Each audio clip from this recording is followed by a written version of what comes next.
En ce temps-là, il n'y avait pas de lune dans le ciel la nuit. Dès que le soir tombait, on n'y voyait plus rien. Impossible de distinguer le loup du chien, l'ami de l'ennemi. En ce temps-là, il y avait des oreilles, il y avait des yeux, des bouches, des bras, des genoux, des pieds, comme maintenant. Sauf que les parties du corps, elles vivaient séparées. Les oreilles vivaient leur vie d'oreille, les genoux vivaient leur vie de genoux, et les fesses, leur vie de fesses. Un jour, le bras et la bouche ont décidé de partir ensemble à la chasse. Ils ont marché longtemps, le bras et la bouche. Et à force de marcher, ils sont arrivés devant le grand marécage. Mais dans le grand marécage, personne n'y allait jamais. On disait qu'il était hanté. Hanté par des génies des eaux. Mais ce jour-là, le bras et la bouche, ils sentaient du courage. Alors ils ont pénétré dans le grand marécage.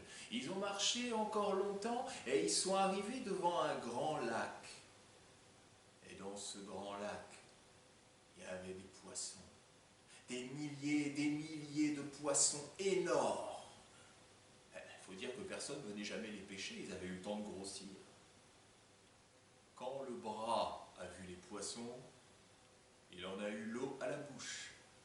Et quand la bouche a vu les poissons, elle a voulu jouer les fiers à bras. Elle a dit au bras, donne-moi ton arc et ta flèche, tu vas voir, je vais nous pêcher quelque chose pour ce midi. Oh, mais le bras, il n'avait pas trop envie de prêter son arc et sa flèche à la bouche, hein. Ah bah, qu'est-ce qui lui prouvait qu'elle savait tirer d'abord? Ouais, mais la bouche, vous la connaissez, c'est une belle parleuse. Alors elle a su trouver les mots qu'il fallait pour convaincre le bras. Et le bras lui a donné son arc et sa flèche. La bouche a tendu l'arc. Elle a vu un gros poisson qui sortait la tête de l'eau et la flèche est partie et plouf. La flèche est partie au fond de l'eau. Le bras, il est devenu rouge de colère. Il a dit que c'était sa flèche. Il voulait récupérer sa flèche. Et que la bouche, elle avait qu'à plonger pour lui rendre sa flèche. La bouche, elle a dit, pas folle la bouche, hein. Je vais pas plonger là-dedans, c'est plein de génie des eaux. Ouais, mais le bras montrait les muscles. Et quand le bras montre les muscles, la bouche se tait et plonge. La bouche a plongé. Elle est descendue au fond du lac. Et quand elle est arrivée au fond du lac, il y avait un petit village avec des petites cases. Et de ces petites cases sont sortis les génies des eaux. Ils se sont mis à entourer la bouche d'un air menaçant. Et il y a le chef des génies des eaux qui s'est approché de la bouche et qui lui a dit « Qu'est-ce que tu viens faire ici, chez nous ?» La bouche, au début, elle a bafouillé, et puis elle s'est ressaisie. Elle a dit qu'elle leur voulait aucun mal. Elle voulait juste récupérer une flèche, qui n'était même pas à elle d'ailleurs.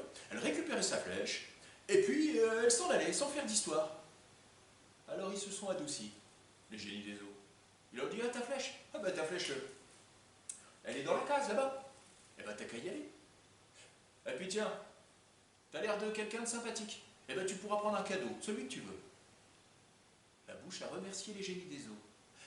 Elle est entrée dans la case, elle a ramassé la flèche, mais autour de la bouche, ça brillait de mille feux. Il y avait de l'or, de l'argent, des diamants, des pierres précieuses, du sol au plafond.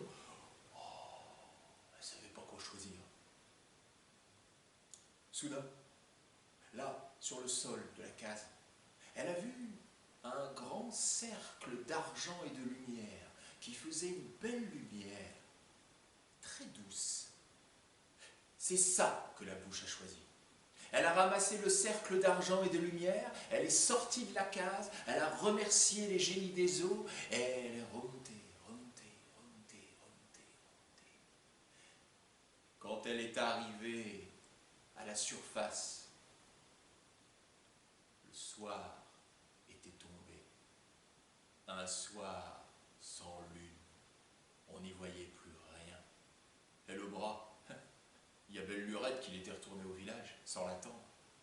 Mais la bouche, elle n'a pas eu peur, parce qu'elle avait son disque d'argent et de lumière qui lui faisait un chemin, qui lui montrait le chemin, qui éclairait son chemin.